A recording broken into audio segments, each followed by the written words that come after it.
We are back. It is episode 68 of the Lyrical Ones podcast. I am your, per usual, co host, Cineo, joined with my fellow co host, Alfluent. Alfluent, how are you doing this evening? I'm doing well. Thanks for asking. I'm trying not to promote any um, businesses or products right now. I hear that. You don't have to promote. You don't have to promote. I appreciate it. Season three is on its way. If you know, you know. But I'm in a great place. I realize that the growth and the progress and moving forward does not always look like you expect it to look. Um, I think we can really look at society and history and say, when folks got out of when the slaves were freed in America and they didn't stop kidnapping and killing people, right? But there was progress being made in some parts of the country while other parts were right becoming more violent and digressing. And some of that is still present today where parts of the country are digressing while we have parts that are moving forward and we see like happy news stories of homeschooling youth excelling in education or young investors making great profits or business owners selling their startups to for a good payout. You say, okay, well, right, we see that happening, and then we see other things like you know bills pass that a policy passes that hinders like some freedoms or really tries to stagnate um, the poor and middle class as we look at the government starting in January of next year wanting to examine and audit anyone who receives more than $600 via digital pay apps from PayPal to Venmo to Zelle to Cash App, over $600 in a year, not per transaction as it was thought or shared falsely, like 1,400 times in like the first day. Um, but if your friends or family, right, go out to eat and if they don't specifically say in detail why they're sending money to you and it accumulates over $600, right, you're going to receive a 1099 for it. So that doesn't necessarily make it easier for the poor and middle class. That makes it a little bit more challenging. um, but it seems like it would be more important to have the youth then become more aware of how they can navigate, you know, taxes and the IRS, coming out of high school, since as especially as they get to college, they probably will be, Venmoing or sending Cash App. They're probably really kind of already doing it in middle school and high school. So sounds like there needs to be some type of revamping of the financial education system, but we knew that already. Um, but I'm in a great place. I'm just realizing that, the more things change, the more they say the same. And I really want to know how you're navigating, through these longer days of fall, um, how you're hanging in there. Welcome to this episode, and I'm glad you're here. I'm happy to have you. Appreciate it. Thankful, appreciate it, but not satisfied. That's been the motto. I'm thankful and I'm appreciative, but I am not satisfied. Satisfaction is not being met. Thinking about uh, how the times are changing. Funny enough, I was in a circumstance, the other me, the unmasked me, where, you know, I was experiencing challenges in my occupation and I was getting ready to vent my frustrations and the challenges I was facing. And you know what they did? They hit me with well, we've noticed the hard work you've been doing. Before I could say anything, before I could get a word out, we wanted to acknowledge the hard work and the contributions you've given. We want to give you a promotion and a raise. Now, I was like, they got me. The night before, I was looking at other opportunities, other positions or whatnot, just because the feeling of I have appreciation for the people in my life, the things around me, but I didn't feel appreciated at my work. I didn't feel appreciated in my occupation, right? Like there's my job and then there's when I grind. And given that this is, kind of echoing last week, talking about how things happenstance play out, right? I am definitely supporting as well as, the marital status that I'm in, being a support, right? Being married, having a wife, having somebody to have your back in more ways than one, right? You realize how you need to formulate what support looks like. And thinking about a job is a means to open up opportunities and accessibility to create pathways for wealth, right? You talking about finances. And so I'm getting ready to go off and be like, look, I'm gonna find my way. I'm gonna be on my way if that's what needs be. And what they do, we want to acknowledge you for your hard work and contributions. We're gonna give you a promotion or raise. And I'm like, you got me, you got me, you got me, you got me. Because it was substantial enough to make me reconsider my position, not enough to have me sit in absolute satisfaction, right? Appreciative that it happened, but I'm also reminded of what had to happen to get to this point. What did I have to go through? What time was given? What energy did I give?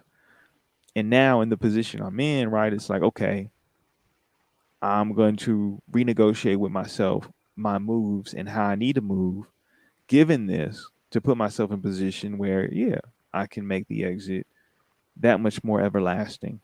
Because as much as I appreciate it, I am not satisfied. I realize satisfaction is something that I have to grant myself. Acceptance is one thing, being satisfied is another. And so, yeah, right now it's about being thankful, being appreciative, but also understanding what I need for me to be satisfied, right? Because it's not like it's everyone has their own kind of boundary, their own limit. Some people are looking for the steady income routine, the anchor, if you will, of financial security and having a job that they can invest in and even have retirement plans and medical and all these different things, right? Everybody has their own reasons for doing what they do. And me, I am willing to risk it for the biscuit because of my beliefs in myself. And like I said, I've also appreciative and thankful because I was able to get out in the community. Our dear Lyrical One's affiliate, founding member, Figo, he performed alongside Almo Thug. Also, shout out to T Venom and Drew Hush and West One and seeing all these guys perform was a uplifting, motivating situation. So it was nice to be at La Raza Park, People's Park over there in a wonderful San Francisco city. SFC. Um, and see vendors and people perform and be outside and really enjoy the community. It was a beautiful time. So yeah, I'm thankful, I'm appreciative, but I ain't satisfied. So yeah. Speaking of projects and throwing stickers, those I can't see, I posted over and over again Figo Navarro's sticker to the project Escapism on the screen. Escapism is a project by Figo Navarro that is on all streaming platforms. Please listen when you get the chance.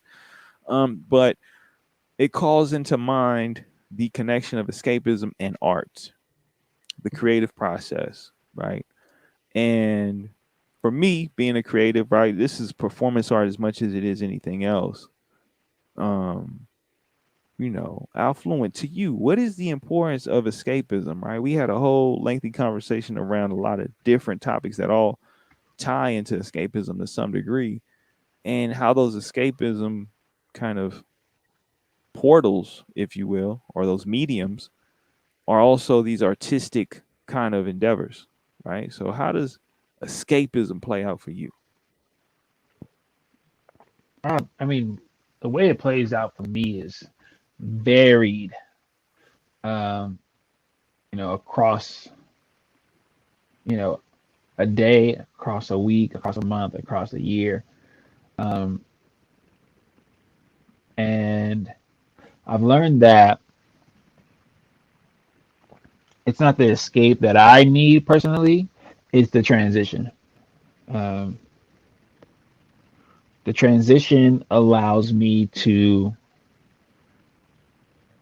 take better account or evaluate, where I could possibly be overwhelmed. The transition, allows me to return to a subject or an event or emotion with a new perspective. And when I think about escapism for myself, I know that whatever I'm intending to escape to navigate some type of retreat, it's not it's not going anywhere. It's just me looking away from it. And I think it's important, like, that we acknowledge when we do need to escape that, what we return to is still of importance, is still may need to be a priority, and the sense of urgency may have increased because of that escape, depending on, whether something is time sensitive or not, when it comes to decision making. And I think about sports, I think about video games, I think about reading, I think about comics, I think about music, uh, you know, all these various like mediums of, entertainment at times, can sometimes even shape your identity and like latching onto those identities, of your, you know, almost like your escape arts can skew, your perspective of who you are, who people think you are, and who you think you are, because we are, some combination, some amalgamation, some percentage, some mix, right, of who I actually am, who people think I am, who I think I am. We are some mix of those, um, and I think it's letting the stuff or the activities or the escapes, identify us, and who we believe we are can sometimes be misleading us away from our purpose, um, our affinity and talents, and even our passions at times, as they, can sometimes dull our dull our day into, some form of solace or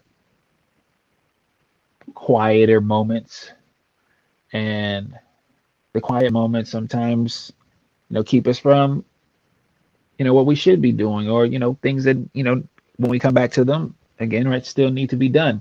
And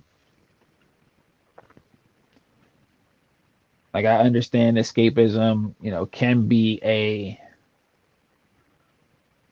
pleasant thing.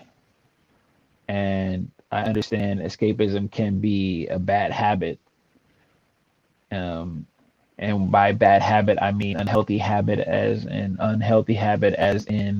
repetitive in nature that is counterproductive to my priorities.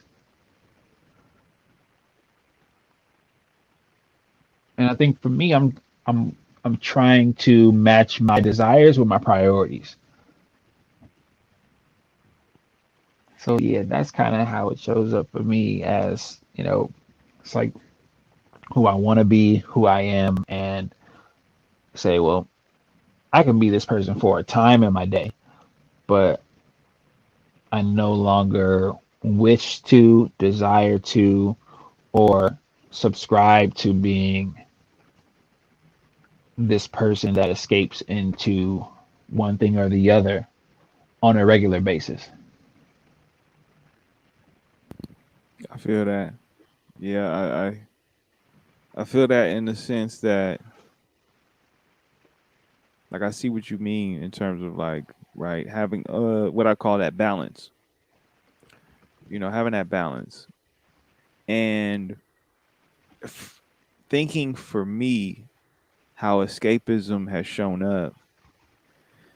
It's almost meditative, depending on how it's dealt with, right? Like, it almost becomes a confirmation or affirmation, or a reaffirmation of who I am. And I mean that Hmm. in a sense. I think of, in the middle of this panini, in the middle of the panaderia, in the smack dab smidge of it, I started watching an anime called One Piece. And I was using it as a medium or a coping mechanism to deal with the looming anxiety of working so much and navigating all of the adversity that people were experiencing, and I was trying to help them navigate or circumvent.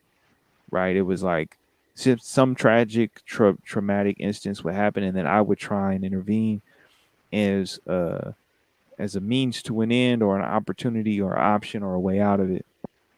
And it takes a toll. And watching this show, as often anime does for me, it becomes a way to have a reflection of myself from a different angle, right? So Oda is the guy who wrote One Piece. He's the main guy, and I'm seeing a glimpse into this world he has created, this story, these characters, and I'm seeing elements reflected of myself on the screen, and the themes of what it stands for, and how to remain true to my nature despite all the challenges, barriers, and obstacles in my way.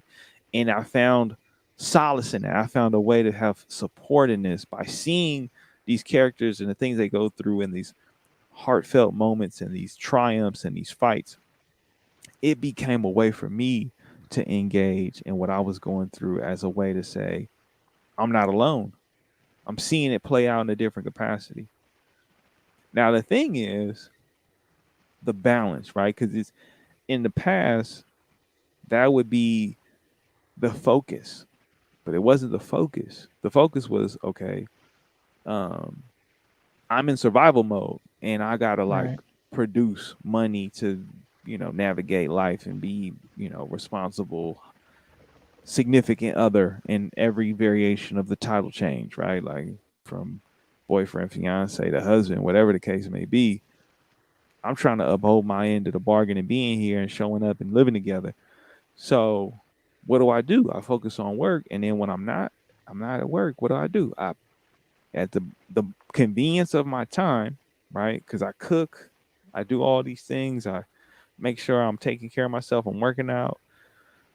When I get that moment, I'm gonna dive into this world. I'm gonna see something different, and I'm gonna explore, and it's gonna envelop into whatever, right? But the balance, because in the past I would just zone out. I would Mm. tune out. Sometimes I had the capacity, or I had the luxury, or I had the ability to just be like, "Oh, I'm finna just sit down and watch 10 episodes of something and just lose myself in what it is that I'm watching, and then forget and neglect what are the priorities, right? As you were saying, the priorities, right? Who I am, who am I going to be? And even though maybe at that time I needed it, there's people who I know where they don't break out of that routine and they dive harder. For me, I understand, I have my own understanding of my relationship to the society I'm in. Everyone has a different relationship to the society they're in. In my eyes, I feel like we live in a consumerist society, a capitalistic driven society, a free market society. We live in a society that is about expression, right? It's about, um, being able to enjoy yourself to some degree. We live in a very forward thinking country that is very much, it can be backwards, it can be every which way, but we take, our freedom very seriously, or at least we project that, especially around expression. And so in that, I'm like, my relationship to the country is, I notice if you make something, you get paid for it. And if you entertain people, you get paid for it. They will reward you well, right? Because it's a consumerist, capitalistic driven society. I've been at service to my community for X amount of years. And I've always noticed the narrative and the culture is never one associated with financial gain. And yet I, in this past couple of years, have realized it's necessary for me to have financial freedom, right? It's like the conversations we've had offline prior is been more focused on that direction. Where me, I'm gaining insight and experience in what my relationship is to these different institutions to gain freedom, right? But in that, I make music. And even when I make music, I'm somewhat channeling my focus, my energy and focus into this other area where I can lose scope or lose sight of what time is. I'll get into the flow state and I'll just be in a creative, just whirlwind, a creative vacuum. And the Right. escapism, right, that I'm seeing is not only what I'm consuming in terms of the things that I'm taking in, but also what it is that I'm producing. Because then I turn around and I consume the things that I make. If I'm a person who likes something new, and I have the means to create something new that I can enjoy, then that's what I'll do. And so it becomes this routine where my escapism is tied to my personal goals and my personal fulfillment, as well as a sense of a therapeutic outlet, as well as a sense of, yeah, just pure escapism where I can just, what I call passive entertainment, right? I don't have to think about it. I just receive it and I can process it as it comes, right? If I play a video game, that's a little bit more of an active form of entertainment where, I'm trying to figure out something, overcome a challenge. That's escapism too. But the absolute most passive, I put on a movie, right? I listen to music. I can just listen, sit back and just let it go on. And I'm absorbing it without actually having to put and or exert myself beyond my attention span. And these forms of escapism have been profound through my own childhood adversities, the traumas, the obstacles, losing loved ones, right? Like you think of the family gatherings, everybody comes over and everybody playing a game together. And you think about, you know, everything else kind of goes and fades into the distance when you with somebody who you care about and love and you're enjoying yourself in this. Oh, did you see this episode of Dragon Ball Z? Oh, did you play this game? Oh, you heard that new album? And then you are together rejoicing in your escape of reality for that moment together, right? And it almost becomes this meditative trance like state you can sometimes get in. Like I remember they called my cousin name. They like He just be sitting there with his mouth open, looking at the screen like. And for those that can't see, what I did was I just looked like I was in a daze, where it's like my mouth open. I'm just like I'm in a whole nother state, right? But that escapism, right? That sense of like I'm here, but in this moment, I'm gone, right? I'm in this other zone. I'm in another realm. I found another dimension. All the challenges and problems and issues that I'm dealing with for this time period, I'm going to set it at bay, because it is a thing where it goes both ways, right? You could keep detaching and pushing away and trying to avoid and evade, or you can use this moment as a way to find some fresh air when you got to dive back down deep, right? It's like getting comfortable with the water and letting your body feel submerged enough to not tense up, enough to not lose sight of what it is that you need to do, which is float. And I think that is key, thinking about escapism, especially creative aspects, right? Like art, whether that's drawing, writing, making music, right? Even I look at martial arts and physical activity, right? Sometimes you work out as a form of, oh, this is for my health. But also there's another layer where you're challenging yourself and you're pushing yourself and you're developing a technique that becomes in itself its own art form, right? Where you have to maintain a stance or maintain a form. And you could be measured on that. You could see the differences in the physicality of your body, or people can witness how well you do in exercise and be like, man, you was jump roping. It seemed like you had a whole routine that you've been working on for years, right? It's like escapism and art go hand in hand in my mind, in my eyes. Maybe everybody else don't agree, but I think it's necessary when we have this podcast and we're talking about really head heavy content, really emotionally draining content, to Right. really take into account, like, how do you find those forms that may grant you space, may grant you healing, may grant you a departure from the norm, or reinforce and support you to keep on going. But yeah, it's like One Piece was my thing, man. Like Monkey D. Luffy, Right. that guy right there. I mean, yeah, he's like kind of the archetype of like what you expect from a, shonen. That's like the hero's journey type of anime or manga that people read or watch.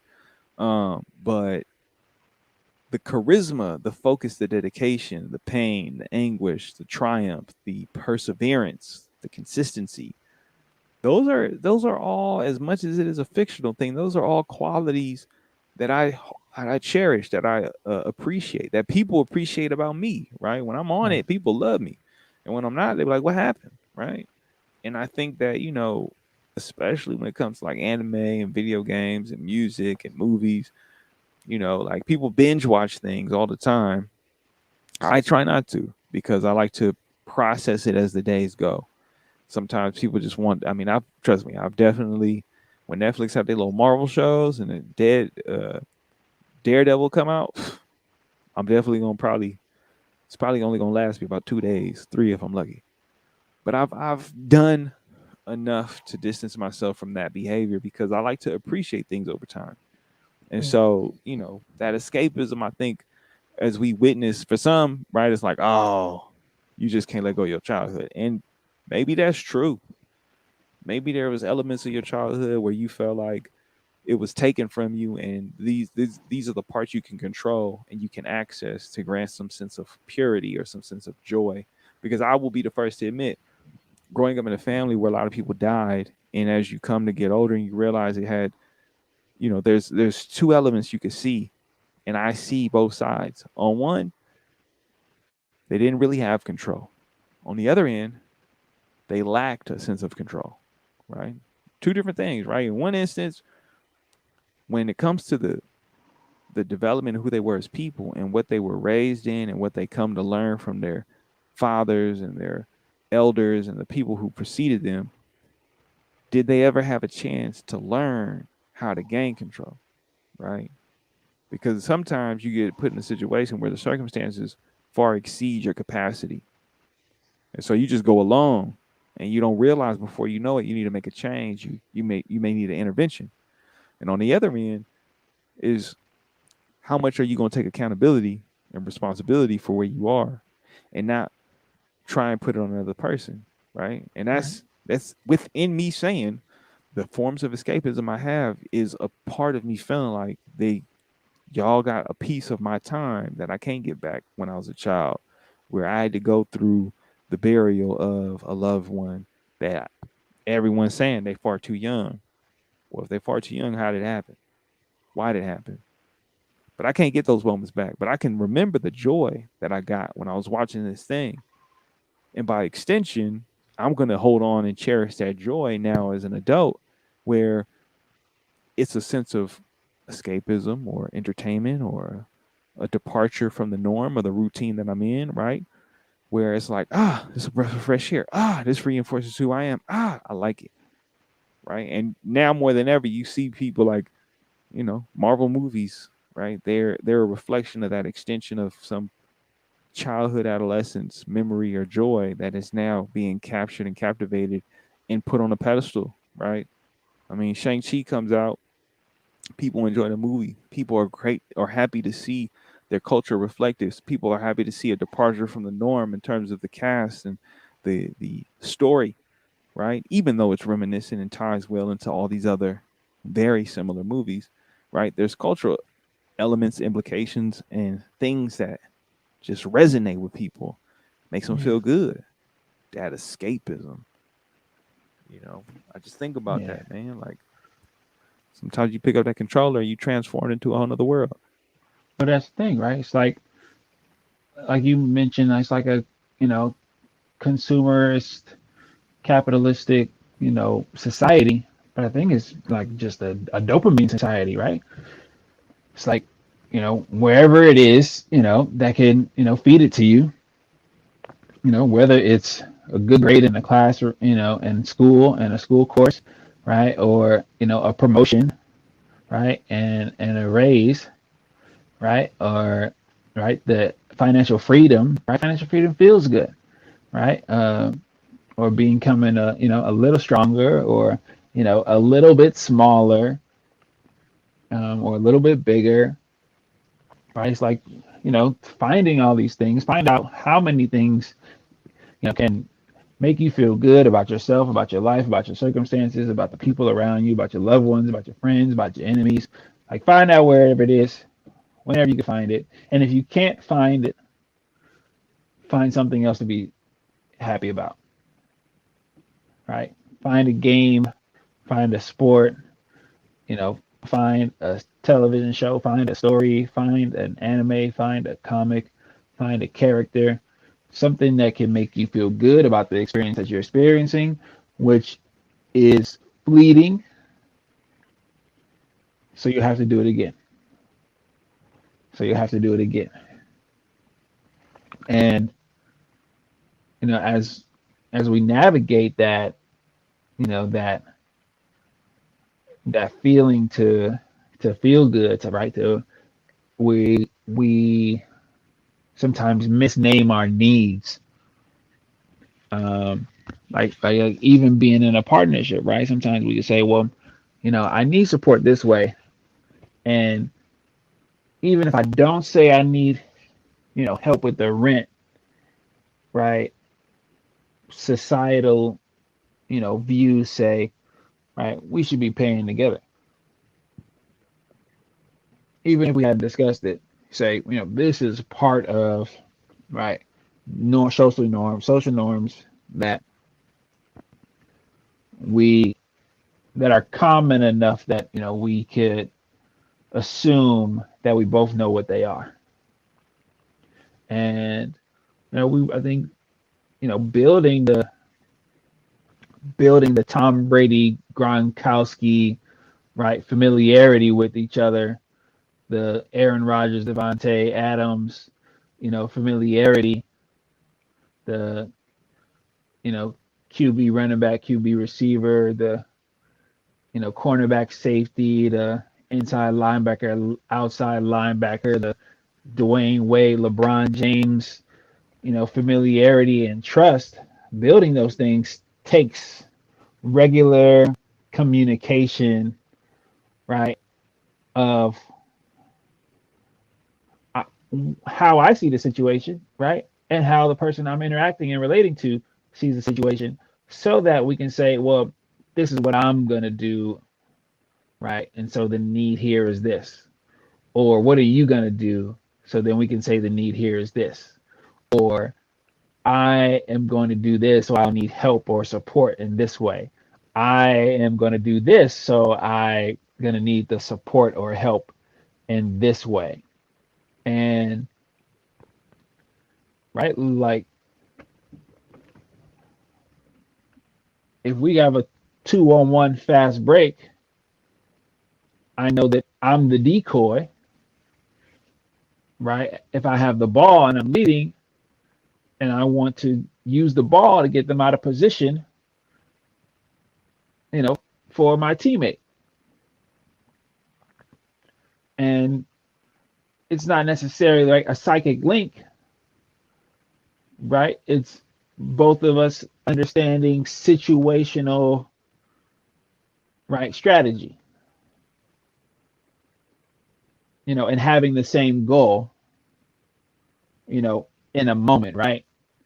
In a literally, right, a 6 second, window, right, of a game, we both understand the situation. Now in life, right, the moments are a little bit longer and sometimes the moments are a little bit shorter, right? The conversations can be more intense, right? And, it can feel higher, higher stakes because you really kind of got one game, you know, and, the partnerships are regularly being vetted on, what works and what doesn't work. And like they say, right, winning cures, everything. And so if we have the same idea of what winning is for us, we may not choose to fix what's not broken. All right. Or we may choose to ignore what's broken because we see what's working. And that can be dangerous. Right? It's like, right, even in us hosting, right, we say co-hosting, I can say, okay, well, success is we get through this. But we can regularly redefine what success is for us, as we move forward, 68 episodes in, right? We can, redefine the mechanics of a successful, season, a successful month, and, implore basically analytics and data and say, this is why this is working, but then also then communicate and exchange, say, well, this has worked for us on paper in our data, but how do we navigate that and how could we navigate it better? And when we think about escapism and what needs to be done, right, to move forward, you say, well, me taking a break, right, is important, right, because the break will keep me from taking 3 steps back, and me taking a pause can help me prevent losing ground. Right, it's better for me to camp out with these feelings, camp out with my perspective or opinion, camp out before I die on this hill to defend my position and the way I'm thinking. And it may be better for me to pause and look for understanding and look for empathy. And sometimes, right, you don't get a chance to, right? Sometimes you don't get a chance for that, and then you just say, right, here's some dopamine, right? Here's something that'll make you feel better about the way you've been, right, killing yourself. here's some, or well,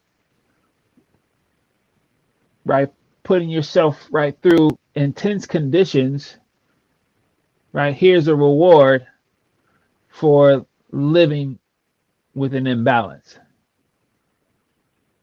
right? And overextending yourself, right? Here's how we'll acknowledge that. Here's how I'm going to acknowledge that, right? With a nice dinner. Here's how I'm going to acknowledge that by doing the dishes, right? Here's how I'm going to acknowledge that, right? By doing something out of the norm to show you that I see more value in your efforts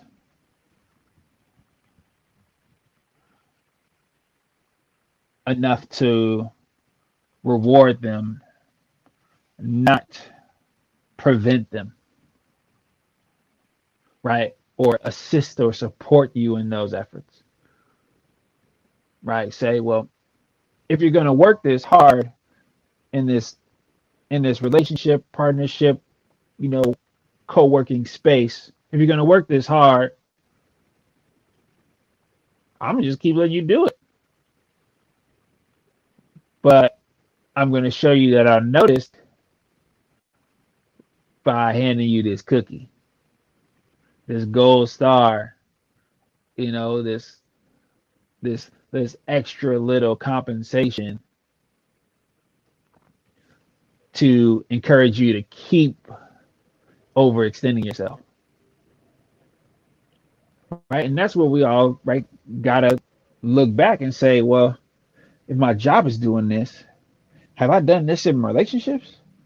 Have this been done to me in relationships? Where instead of assisting in the efforts, I just got a cake or I bought a gift, or somebody gifted me when I was trying really hard, you know. And sometimes, right, somebody's love language is, right, I appreciate you. Sometimes folks is like, well, if you appreciate me, like how can you like show up, a few percent more, you know, to match the way I'm showing up. And I think in friendships, right, really need to see that and say, well, is this a is this a duo, right? A trifecta, right? A trio or a quartet where we can play dodgeball and everybody get the ball evenly, right? Or foursquare and everybody gets a turn, or are we letting somebody watch or somebody else is, going forward and breaking a sweat. It's like in my friendships, like, okay, I see me showing up in a certain way, then gives permission for some certain types of people to also show up. It gives them kind of permission to say, I trust you enough to give these efforts. Um, will you trust me to do the same? And sometimes that happens, right? And it's great and says, okay, well, we got this trust thing going, but right, situations change and we may need to keep the trust and redraw some boundaries. But the trust is still there, but we got to interact differently now. You know, because sometimes that don't work so well in the job situation, right? Sometimes that don't work so well in the workspace. Um, right? Sometimes people get what they call butt hurt, right? Say, oh well, this is nice. We got some trust and we got some like familiarity, and we made it through a few projects and on time and made some meet some deadlines. But don't redraw some boundaries on me. I don't like that. Don't redraw boundaries. What? I need it the same way because now I'm dependent on you. But you owe yourself, right? We owe ourselves, and we got to say, well, actually, that was a season that I was in, and I was overextending myself, and we got some things done that needed to be done, but that's not the healthiest way for me to navigate this space. I need some escapism. Yeah, I mean, you hit on a lot of good points, especially with the whole regards to how we communicated at work. And the caveat to the beginning of the conversation I started off with, where I was like, they got me, right? The, Right? the piece of it was, there's self evaluations, right? They want you to evaluate yourself. And I was very, very detailed in my grievances. And I was very clear about what it is that I was experiencing. Notice I didn't get so lost in the feeling aspect as much as I related it to what happened and what was the results, right? Right. What did we need to do? What were the tasks? And then what were the expectations set? And because, different forms of communication often garner different amounts of energy in the working world, right? The structural of being an employee of an organization or a company or another entity of many people or some people. When you put things in writing, it becomes real, Right. right? Damn Those are right. the receipts, right?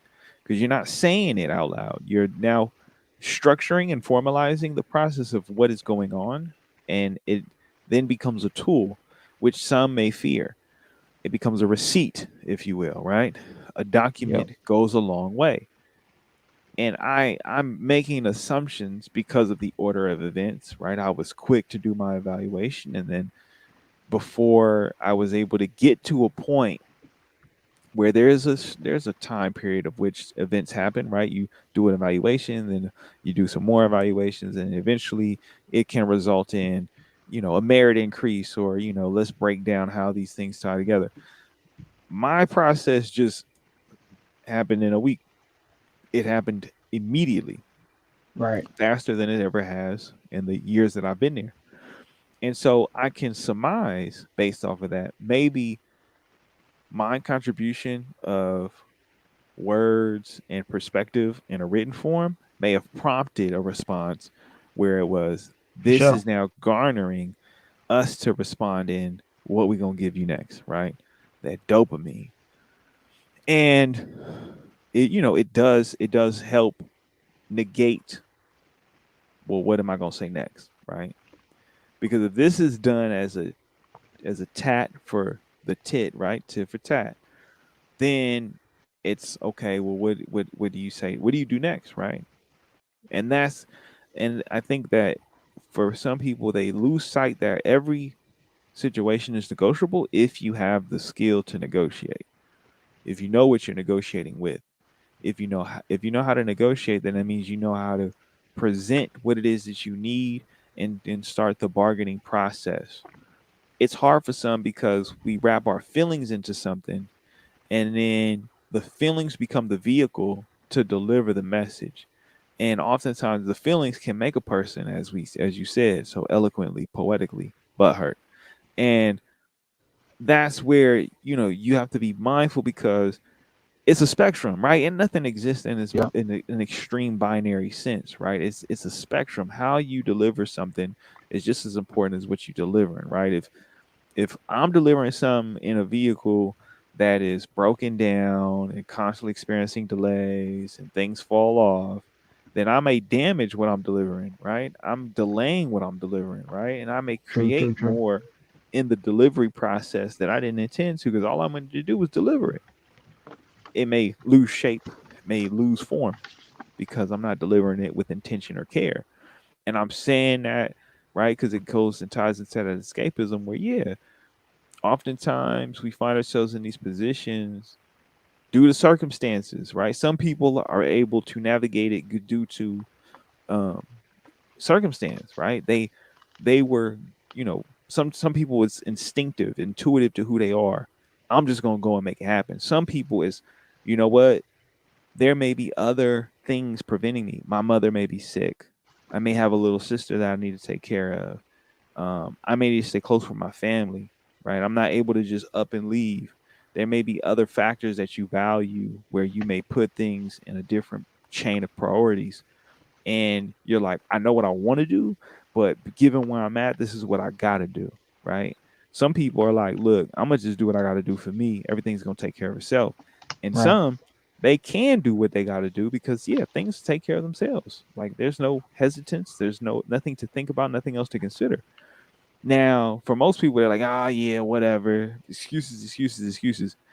I can't be the one to ever say that because I've seen too much and I can see every side of every angle, right? I can see all the different perspectives, the different groups, the different feelings, the different factors.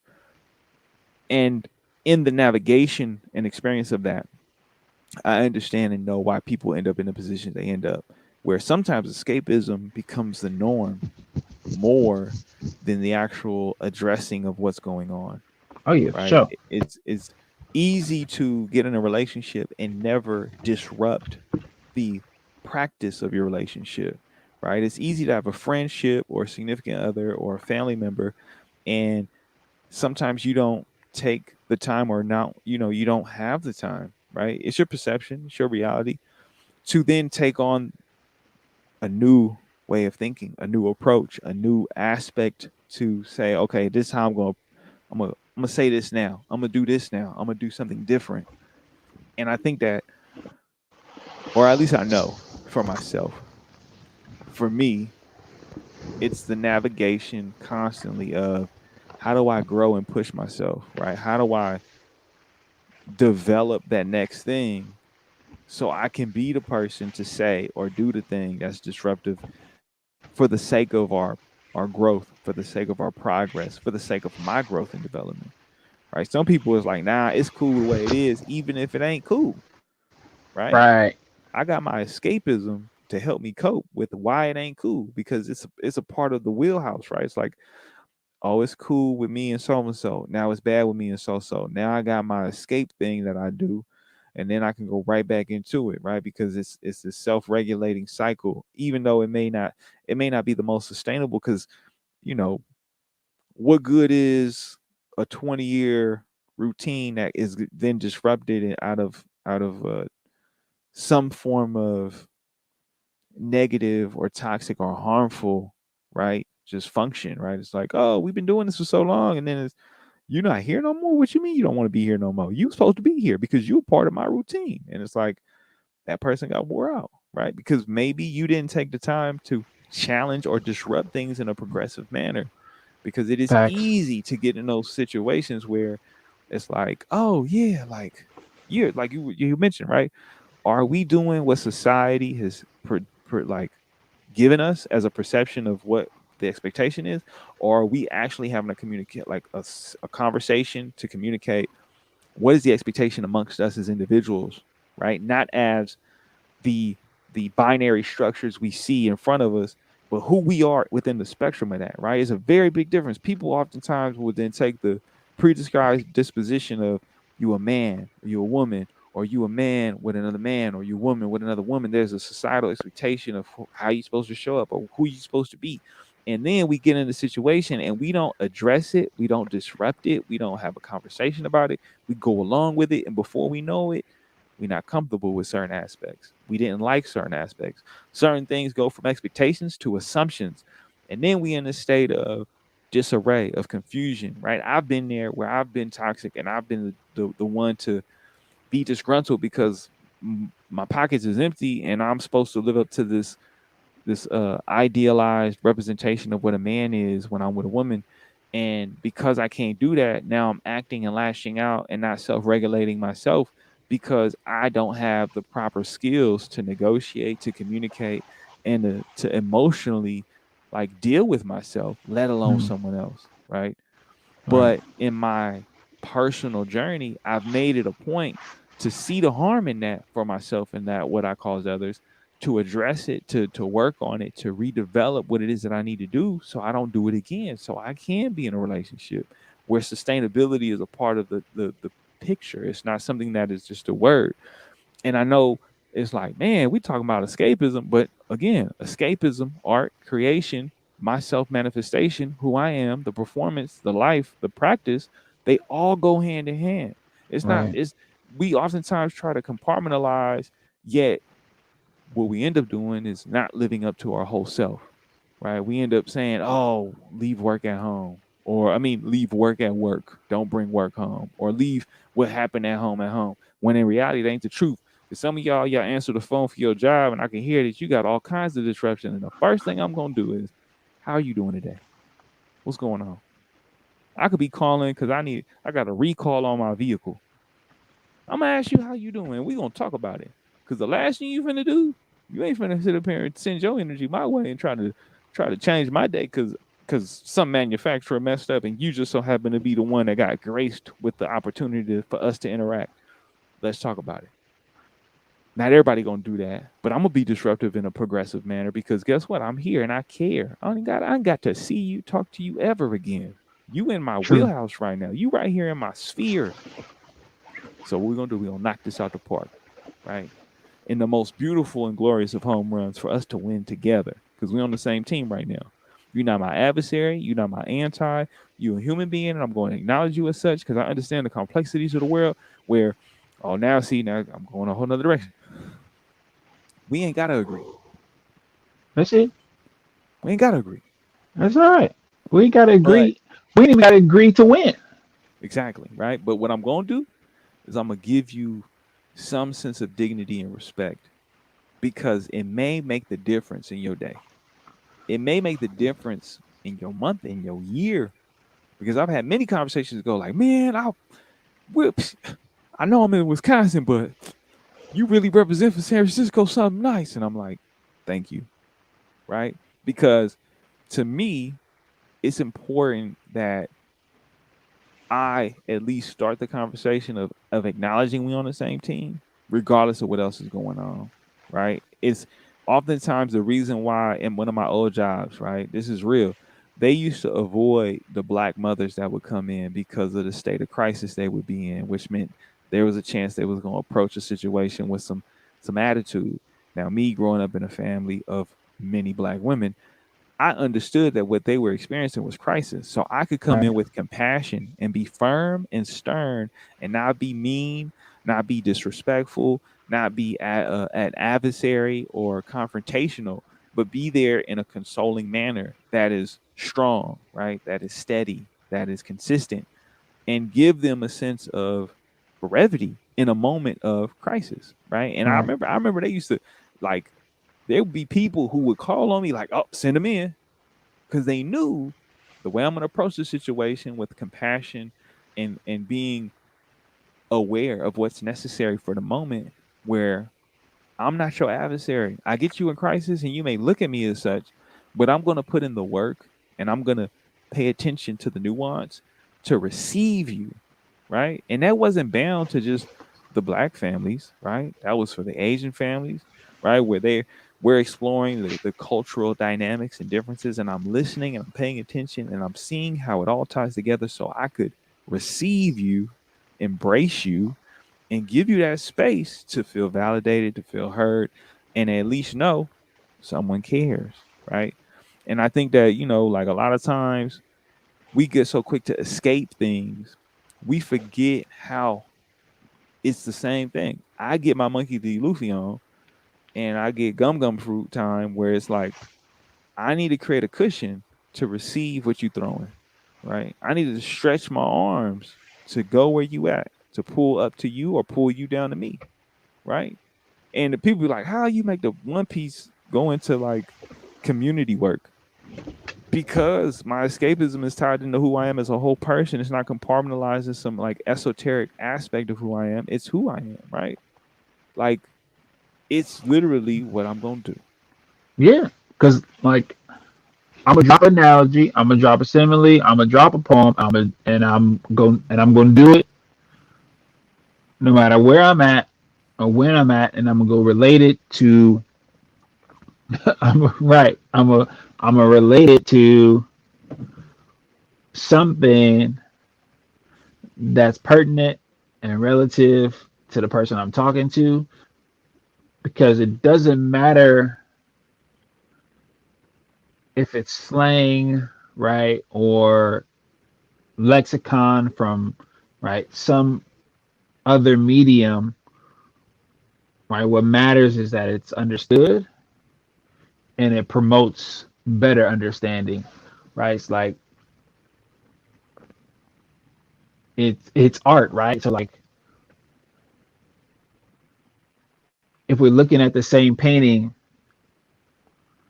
we may not, see the same things or process it the same way, but we can make the same references to the art, right? Say we'll say, well, up in this upper right corner, right, or this second verse, or right, you hear these three bars in the beginning, right?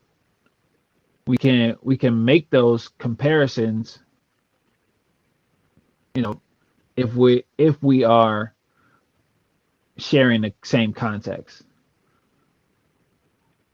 And you know in art, sometimes you're creating it, sometimes you're consuming it, sometimes you're collaborating on it, and sometimes you're observing and sharing it. And I think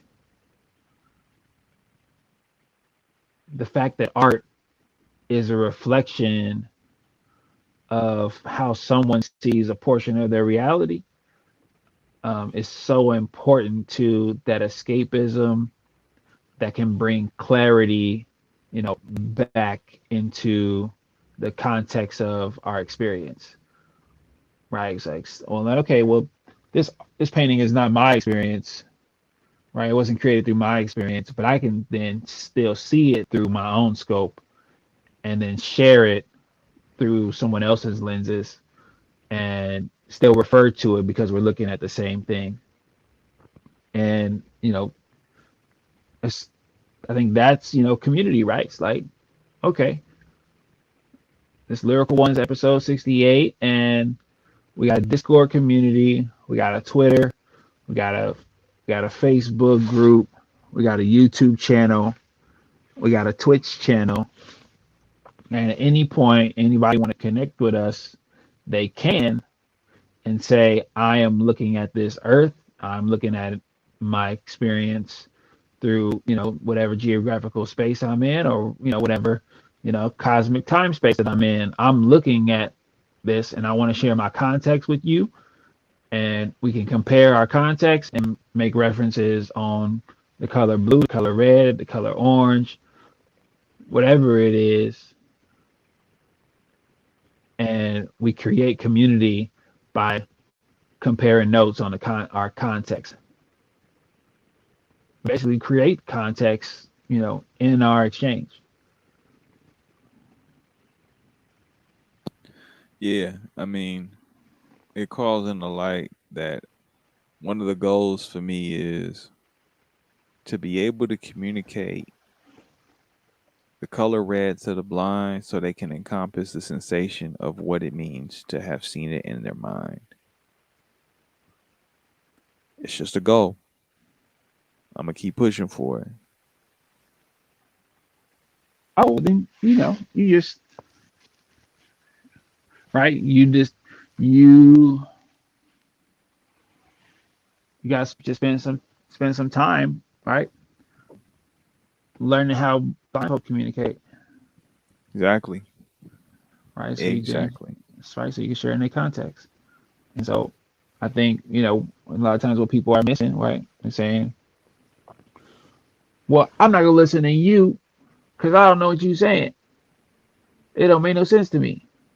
And I ain't gonna talk to you because I don't know how to make it make sense to you. And what we learn, right, in community is that we start to live and share context and experience, right, through shared eyes, through shared moments and time space, that we have the same references, right? And if we have the same references, don't we speak the same language to some degree, right?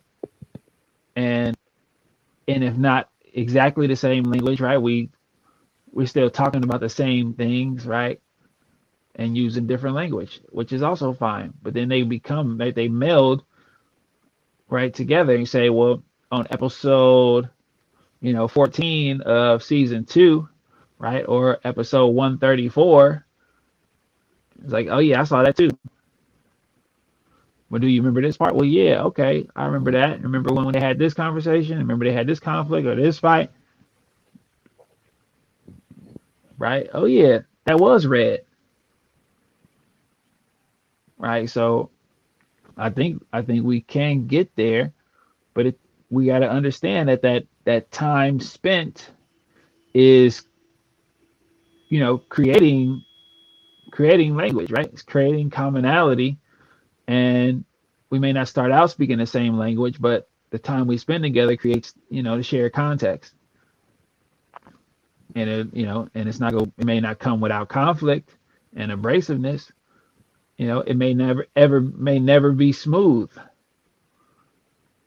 but we'll be seeing the same things, from various angles.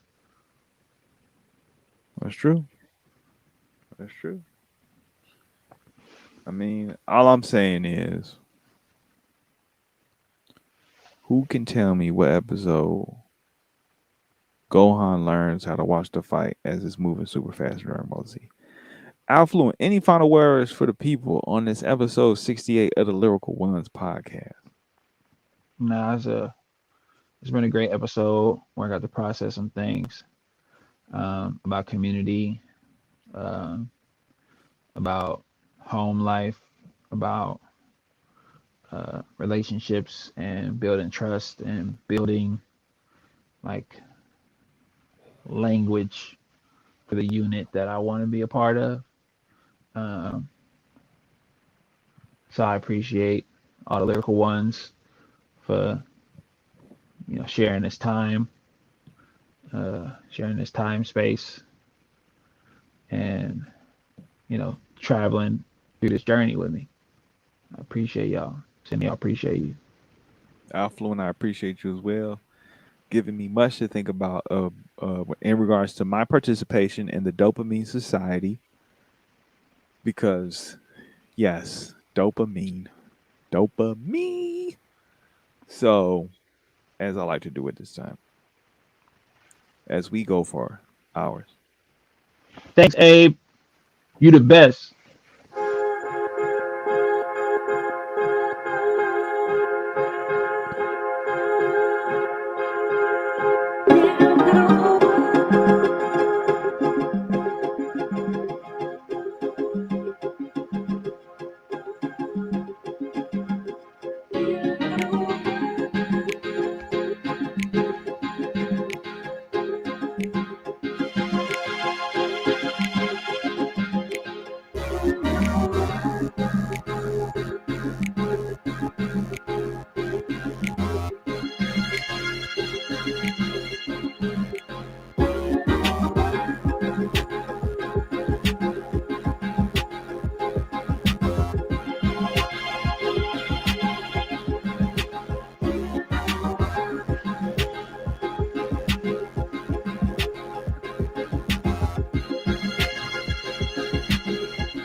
One, one, one, one, one.